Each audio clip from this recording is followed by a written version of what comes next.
There is reportedly an expectation from within AEW that Bryan Danielson will return to competing inside the squared circle. AEW wrestler Hook confirms he is recovering from a concussion. WWE President Nick Khan comments on social media criticism of WWE. Tony Khan says he's turned down the possibility of getting back inside of an AEW ring. Jake Something returns to TNA Wrestling last night on TNA Impact. The official diagnosis for Casey Navarro's injury was revealed on Impact last night. Jason Hotch has re-signed with TNA Wrestling. Several matches and segments are confirmed for next week's episode of TNA Impact. La Catalina vows to defend CMLL Pride against Mercedes Moné at Fantastica Mania. John Cena is announced for an upcoming SmackDown at the Prudential Center. Savio Vega comments on working for AAA after WWE's acquisition of the organization. And Damian Priest reportedly is working banged up, but is still factored into significant plans for SummerSlam.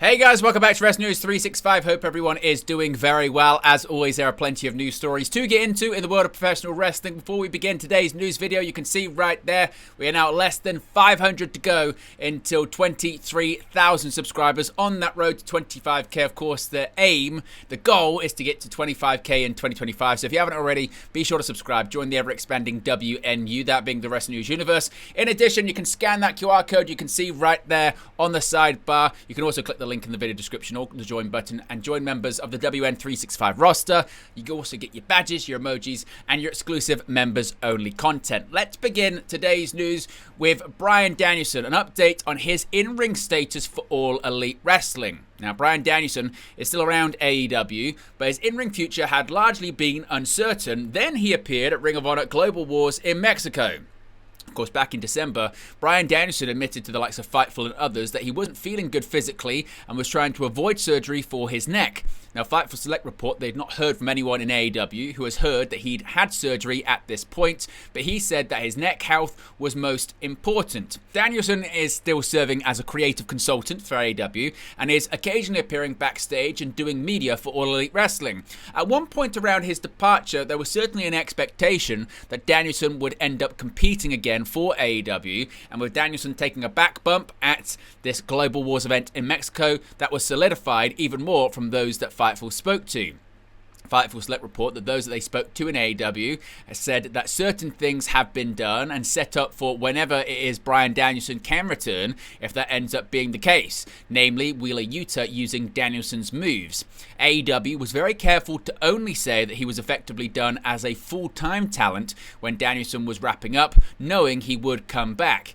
As I mentioned, Danielson appeared at Ring of Honor Global Awards and made the save for Blue Panther in a spot that Fightful have been told was very important to him personally. Shane Taylor Promotions was booked and brought in specifically for that spot. Of course, if we get any more details on Bryan Danielson's in-ring future, we'll let you know in an upcoming video. Now, Hook has finally confirmed the rumors about his injury keeping him on the sidelines in AEW. The most recent occasion that Hook appeared on AEW programming was when he showed up at AEW Double or Nothing to assist Samoa Joe, Katsuyori Shibata, Powerhouse Hobbs, Kenny Omega, and Swerve Strickland in Anarchy in the Arena. While guest appearing on Wrestling Observer Live, he was asked if he could be expected back in AEW soon and revealed that he's recovering from a concussion. He said, quote, yeah, I'll be back in AEW soon. I'm recovering from a concussion, for those who don't know, but yeah, I've been out for a while and I should be back soon for sure.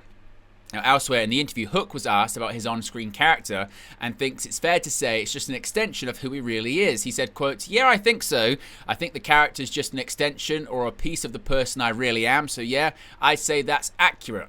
Now, speaking about his interest in wrestling growing up, Hook shared that his father Taz told him to become anything but a pro wrestler. He always had a deep interest in it because of his father's career. Once Hook got older, he wanted to use his athleticism and creativity to create an income for himself. He said, quote, you know, it's pretty funny. When I was a kid, my dad told me to be anything but a pro wrestler when I grew up. So it wasn't necessarily the plan for from younger at all. However, I was only a child and super close to my father forever, so I always took a deep interest in wrestling just because it was what my father did, and I would come up with my own ideas of what I thought I would do if I was a wrestler and stuff. But once I got older and I wanted to use my athleticism and creativity to make an income for myself, and I started to take it more serious, the idea of, hey, maybe I should really do something with professional wrestling, and I developed a more hardcore vision and started training.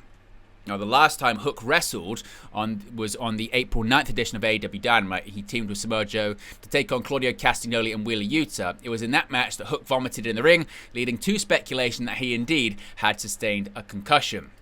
Now, switching over to WWE, we've heard from the WWE President, Nick Khan. WWE President Nick Khan has commented on social media criticism of the company and how the company works around it.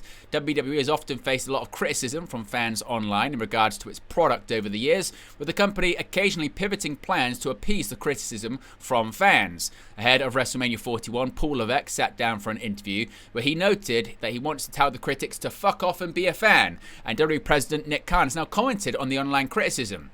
Speaking to Stephanie McMahon on What's Your Story, Khan said the company encourages the creative team and writes not to program for online critics, but to program for the universe. He said, quote, "It's something we encourage our creative team and writers. Don't program for that. Program for the universe, not the small portion of the universe who wants to criticize you." Now, Khan himself was recently responsible for Ron Killing's return to the company after backlash from both fans online and inside the arenas.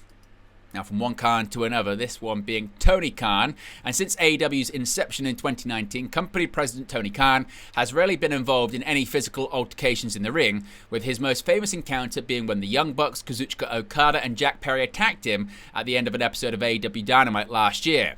In a recent interview with Yahoo Finance, Khan commented on the possibility of stepping inside of an AEW ring again, explaining that he has no interest in getting physical for the remainder of his career. Quote, "I really don't want to get in the ring, and I like to think of myself as the commissioner, more of a device," Khan explained. "One time I was attacked, and I'm very lucky to be sitting here with you right now, Brian. 1 year ago, I survived the deadliest move in pro wrestling, the spike pile driver. I don't want to necessarily get into the ring. My one time I was tricked and attacked in the ring is enough to keep me out for life." Now, after receiving the spike pile driver, Khan spent a full week wearing a neck brace on AEW programming, while also sporting the injury collar during the 2024 NFL Draft. Khan's commitment to his neck fracture was praised by many in the wrestling business, including Jim Ross and Tommy Dreamer, who thought the stunt was good publicity for AEW and an old-school follow-up to the segment. Now, going over to TNA Wrestling here, and Jake Something is back in TNA Wrestling, and he's got something for Mance Warner. Jake Something returned to TNA Wrestling on the June 19th episode of TNA Impact. He made his comeback by confronting Mance Warner and Steph DeLanda just as they were talking badly about Tommy Dreamer and Santina Marella. It seemed that Marella was about to give Dreamer a match with Warner, but Dreamer claims that they hadn't realized that this moment was made for something else, and the bigger picture, and that big something turned out to be Jake Something. Sure enough, the presence of the returning Something sent DeLanda and Warner running off, planning seemingly to fight another day. Now, Jake Something had been sidelined for several months after tearing his bicep during a January DPW card. Speaking of injuries, we have an injury update here on KC Navarro. Of course, he missed NXT on Tuesday, and now we know why. As the June 19th edition of TNA Impact was ongoing, the promotion rolled out its weekly injury report, and an update was provided on KC Navarro. Navarro is sidelined with a dislocated left knee and is going to be re-evaluated in the coming weeks. The injury occurred on the June 12th TNA Impact when he and AJ Francis were facing the Hardys in a tag team match. Navarro went for a suicide dive to the outside and planted awkwardly. He was scheduled, as I mentioned, to be in action on this past week's episode of NXT on the CW, but was deemed unable to compete. Now, we've got a re-signing here with TNA Wrestling because Jason Hotch has inked a new deal with TNA. On Thursday, PW Insider posted a new interview of Jason Hotch, confirming that the 28-year-old has signed a new deal with the company. Hotch signed his first deal with TNA back in 2022 after winning the Gut Check competition. Speaking with the outlet for a new interview, Hotch discussed his decision to stay with the promotion, crediting his friendship with John Schuyler. He said, quote, "A lot went into where I was going to re-sign. When my contract came up, John Schuyler and we formed a really solid brotherhood. I can confidently say he's probably one of the best friends I've ever made in the business, let alone outside of it. I talk about very personal things to him. He probably knows me better than anybody in the locker room, as is probably should be with your tag team partner." Hotch continued on and said he's also enjoying the Order 4 faction with Mustafa Ali. Quote, "He made the decision to re-sign with TNA practically for me and my family. We both feel like we still have a lot to offer as a tag team, but I'm also really enjoying where his Order 4 thing is going. Being able to sit alongside Mustafa Ali, I think he's really one of the brightest minds in the business. I just tried to be a sponge the whole time. I still have a lot to learn. Every day's a school day." Now, Hotch last wrestled on the June 12th edition of TNA Impact, losing to Leon Slater in a singles contest.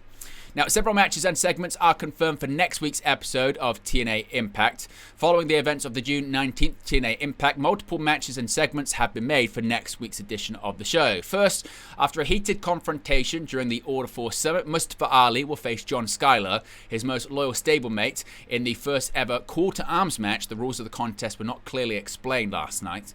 It was also announced that Matt Hardy and Jeff Hardy will take on Judas Icarus and Travis Williams in tag team action. Additionally, there will be a battle royal to determine the next challenger for the TNA Knockouts World title. Killer Kelly has also earned a future championship opportunity against Masa Slamovich due to her victory in the 8-4-1 match. Former TNA World Champion Joe Hendry is set to appear inside the Impact Zone as well. Rounding out the card announcement, Santino Marella has kept his word. Not only will Mike Santana be returning from his 2-week suspension, but he will get his chance to face AJ Francis in a street fight. Now let's go over to CM Al-Al, of course, a brand new Women's World Champion in that promotion now. La Catalina is ready to bring the fight to Mercedes Mone and is frustrated that the one-time WrestleMania headliner was given a CM Al-Al Women's World title shot without earning one. At AEW Grand Slam Mexico, Mercedes Mone defeated Zeuxis for the CM Al-Al Women's World Championship after she was challenged by Catalina backstage and agreed to defend the title against her at the Fantastica Mania show being put on by AEW, CM Al-Al and New Japan Pro Wrestling on June 20th. During a press conference ahead of the event, Catalina had a lot to say about Mercedes being gifted a championship opportunity and the milestone career challenge that now awaits her when she steps into the ring with the CEO. Quote, "I'm also excited about that fight, but I'm also a little upset. Do you know why? I want to talk to all of you. We are a total of 19 active Amazons who always look for opportunities in the Council for Championships for Sterilis, and the truth is that it is disrespectful to me that anyone from outside who is not from the CM Al has a title opportunity, something I have fought for the last 2 years. Getting serious, I'm one of the Amazons who is in every town and city fighting every weekend representing the CM Al. Monday to Sunday, I'm lucky if I have a day off to be able to be at this home and enjoy my dogs, my husband. I'm blessed to work on this, but I spend every day traveling. I sleep in hotels for 3 hours. I sleep in airports. I don't sleep and I eat well. And I'm one of many that we are representing the CMLL. It makes me really disappointed that people from outside have such opportunities. Tomorrow, I'm going to represent the house. I'm going to take out the claws, and I'm going to win that championship. A while ago, they made a fan vote for the title, was vacant. The one who won was Catalina. I would like the champions to be from the CMLL, and I'll be the #1 representative of the company.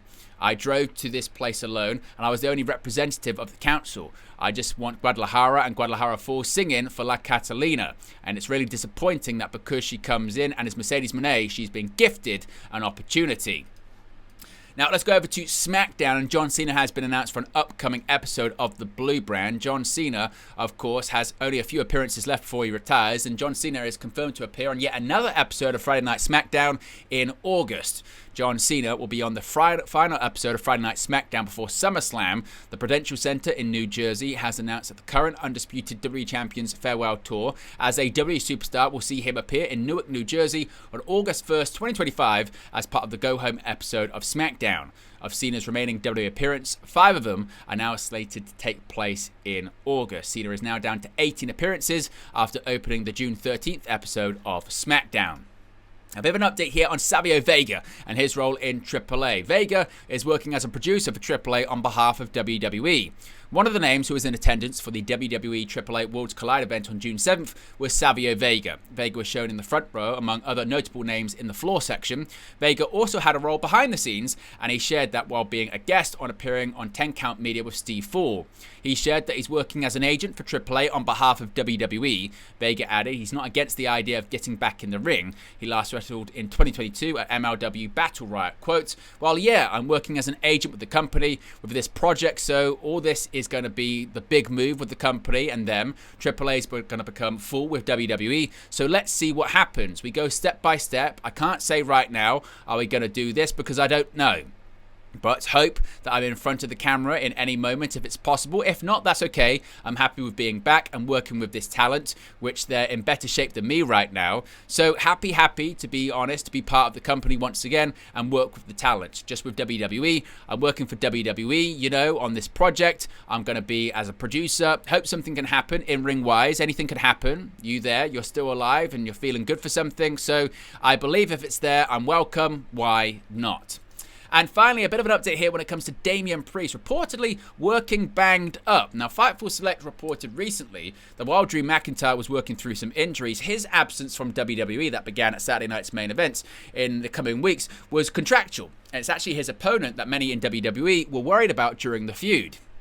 Damian Priest reportedly, according to Sean Ross Sapp, was banged up and worked banged up during a lot of the feud with McIntyre, but specifically sustained some injuries that he worked through. Several WWE sources spoke well of Priest doing that and noted that working through SummerSlam seemed to be an important thing to him, as it's a, quote, home game for the WWE superstar. Sources familiar with creative pitches claim that Priest is supposed to be figured into the creative for the show significantly as to appropriately feature him. Priest was recently in a King of the Ring match. Of course, that was won, though, by Cody Rhodes.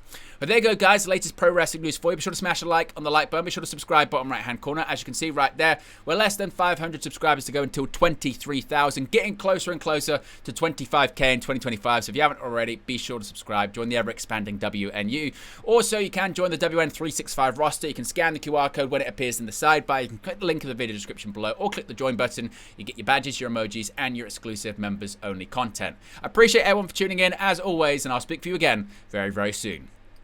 Hey guys, thank you for watching, listening, streaming, or however you come across this video today. Be sure to click on the video on the right there to watch our next video, or click the bottom there to subscribe, or the bottom right hand corner. Thank you very much, and I'll speak to you again very soon.